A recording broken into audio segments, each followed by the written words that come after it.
اچھا جی، آج ہم معاشیات کی ایک بہت ہی مشہور بلکہ بنیاد سمجھی جانے والی کتاب ایڈم اسمتھ کی دولت اقوام اس کے کچھ خاص حصوں کا گہرائی سے جائزہ لے رہے ہیں۔ ہمارے پاس کتاب کے کچھ منتخب حصے ہیں۔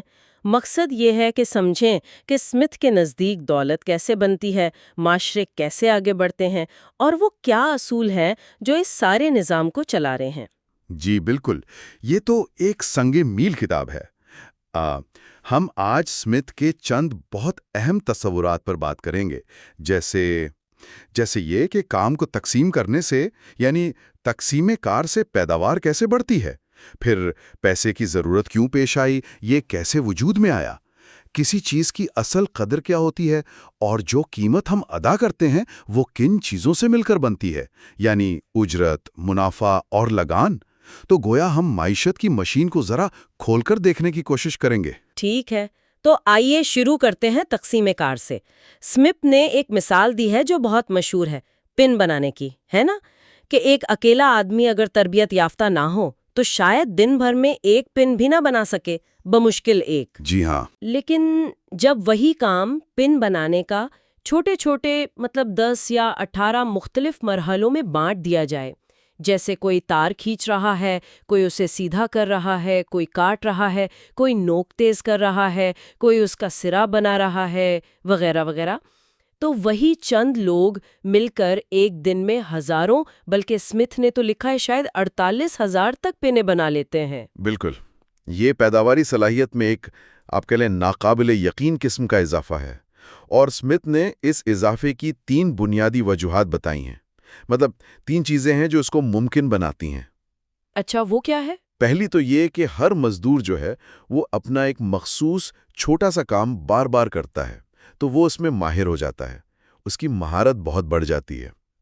دوسری وجہ یہ ہے کہ جب آپ ایک ہی کام کر رہے ہیں تو آپ کو ایک کام چھوڑ کر دوسرے کی طرف جانے میں جو وقت لگتا ہے وہ ضائع نہیں ہوتا، وقت بچتا ہے۔ یہ بھی اہم ہے۔ اور تیسری اور شاید سب سے دلچسپ بات کہ جب کسی شخص کی پوری توجہ ایک ہی بہت محدود کام پر ہوتی ہے تو اس کے ذہن میں اکثر یہ خیال آتا ہے کہ اس کام کو مزید آسان یا تیز کیسے کیا جائے، تو نئی ترکیبیں، نئی مشینیں ایجاد ہونے کا امکان بڑھ جاتا ہے۔ اسمتھ تو یہاں تک کہتے ہیں کہ زیادہ تر مشینیں جو ایجاد ہوئی ہیں وہ اسی تقسیم کار کا نتیجہ ہے، مزدوروں نے خود سوچ سوچ کر بنا لی۔ واہ، یعنی یہ صرف کام کو تیز نہیں کرتا بلکہ جدت ترازی یعنی انوویشن کو بھی بڑھاتا ہے۔ لیکن اسمتھ نے یہ بھی کہا ہے، میرا خیال ہے، کہ ہر شعبے میں ایسا نہیں ہو سکتا، جیسے کھیتی باڑی میں۔ جی بالکل درست، زراعت میں یہ تقسیم اتنی گہرائی تک ممکن نہیں، کیونکہ وہاں کام موسم کے ساتھ بندھے ہوتے ہیں۔ ایک ہی کسان کو سال کے مختلف اوقات میں ہل بھی چلانا ہے، بیج بھی بونا ہے، فصل بھی کاٹنی ہے، تو وہ کام اتنا بٹ نہیں سکتا۔ ٹھیک۔ لیکن جہاں یہ تقسیم کار ہوتی ہے، خاص طور پر صنعتوں میں، وہاں چیزیں اتنی زیادہ بنتی ہیں، اتنی سستی ہو جاتی ہیں کہ معاشرے میں مجموعی طور پر دولت پھیل جاتی ہے۔ اسمتھ کا تو یہ بھی کہنا ہے کہ ایک ترقی یافتہ معاشرے کا ایک عام محنتی مزدور بھی اگر وہ سمجھداری سے خرچ کرے تو پرانے وقتوں کے کسی، جسے وہ وحشی کہتے ہیں، یعنی قبائلی سردار یا امیر آدمی سے بھی بہتر زندگی گزار سکتا ہے۔ یہ تو کمال کی بات ہے۔ اچھا، جب لوگ الگ الگ چیزیں بنانے لگے اور ان کے پاس اپنی ضرورت سے زیادہ چیزیں جمع ہو گئیں تو پھر انہیں آپس میں تبادلہ کرنا پڑا ہوگا، جسے بارٹر کہتے ہیں۔ جی ہاں بالکل، تقسیم کار کے بعد لازمی تھا کہ تبادلہ ہو۔ آپ جوتے بناتے ہیں، مجھے روٹی چاہیے، تو ہم آپس میں بدل لیں۔ لیکن اس بارٹر سسٹم میں، یعنی چیزوں کے براہ راست تبادلے میں، جلد ہی بہت سی مشکلات سامنے آنے لگیں۔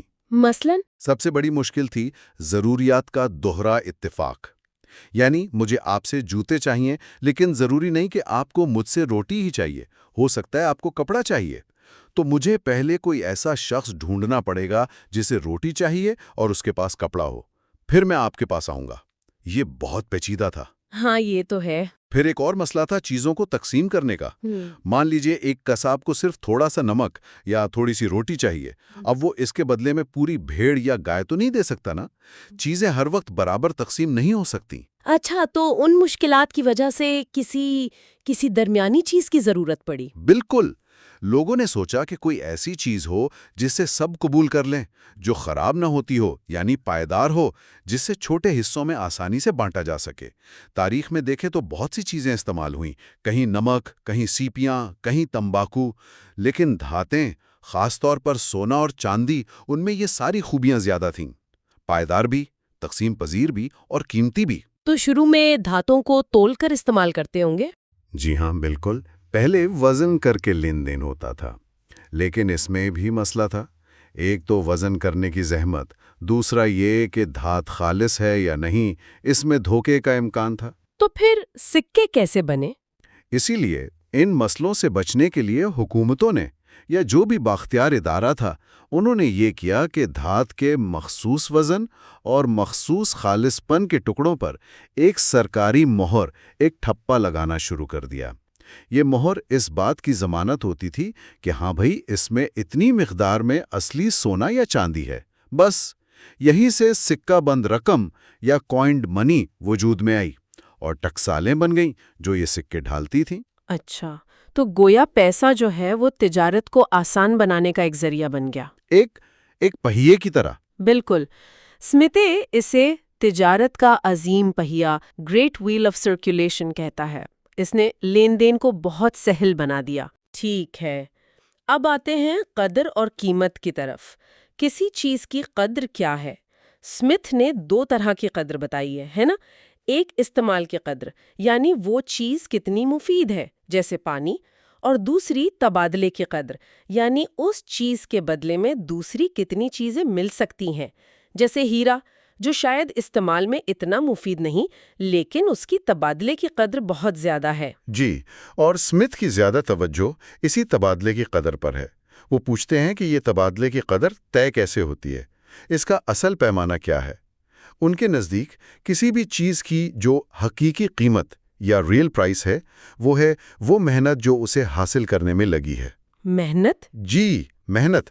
وہ کہتے ہیں کہ جب آپ کوئی چیز خریدتے ہیں تو آپ دراصل اس محنت کو خرید رہے ہوتے ہیں جو اس چیز کو بنانے میں لگی ہے، یا یوں کہہ لیں کہ آپ اس چیز کے ذریعے دوسروں کی کتنی محنت پر حکم چلا سکتے ہیں یا کتنی محنت اپنے لیے حاصل کر سکتے ہیں۔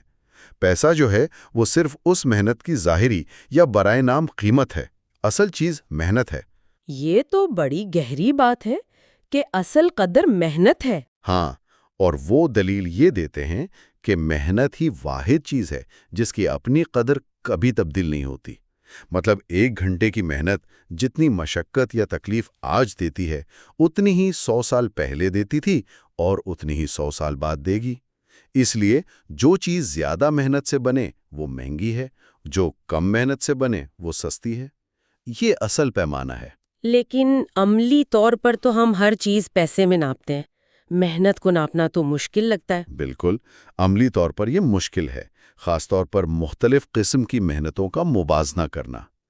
اسی لیے ہم پیسے استعمال کرتے ہیں، لیکن اسمتھ یہ ضرور کہتے ہیں کہ پیسے کی اپنی قدر، جیسے سونے چاندی کی قیمت، وقت کے ساتھ بدلتی رہتی ہے۔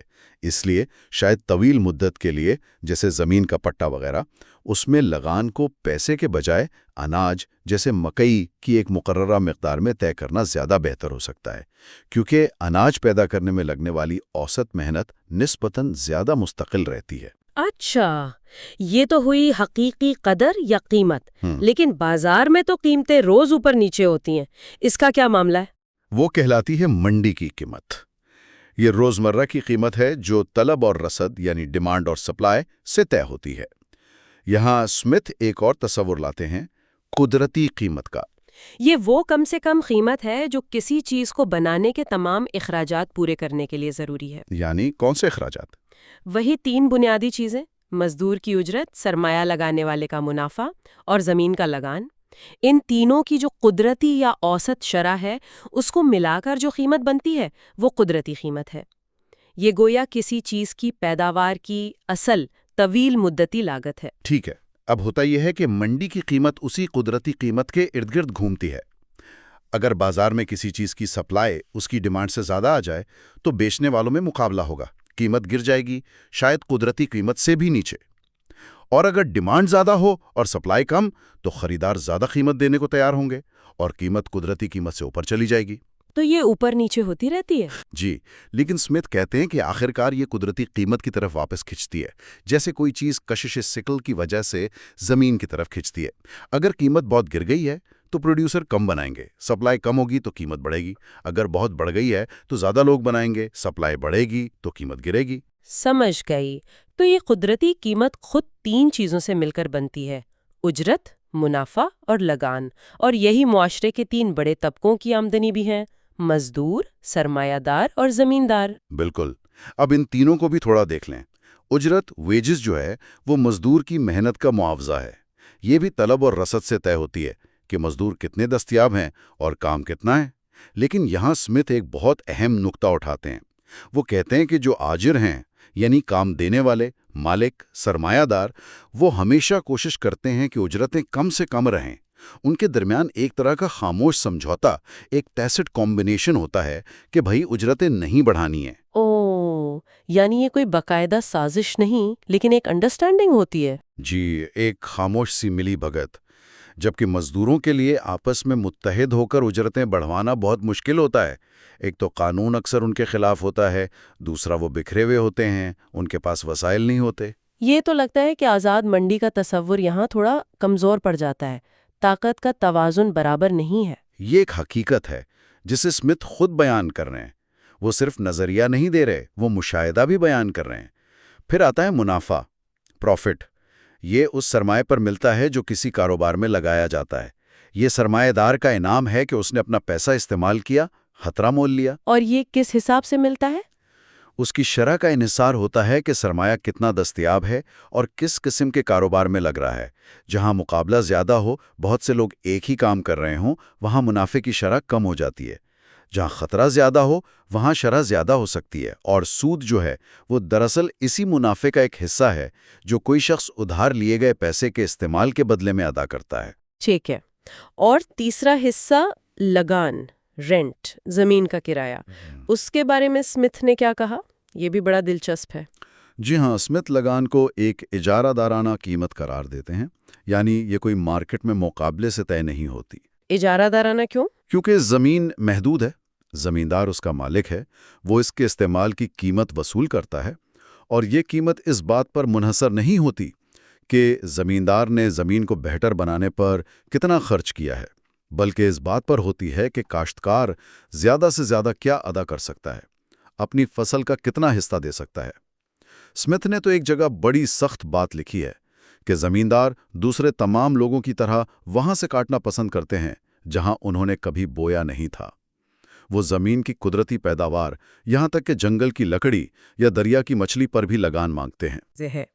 تو خلاصہ یہ کہ قیمت ان تینوں، اجرت، منافع، لگان سے بنتی ہے، اور ملک کی کل پیداوار بھی انہی 3 طبقوں میں تقسیم ہوتی ہے۔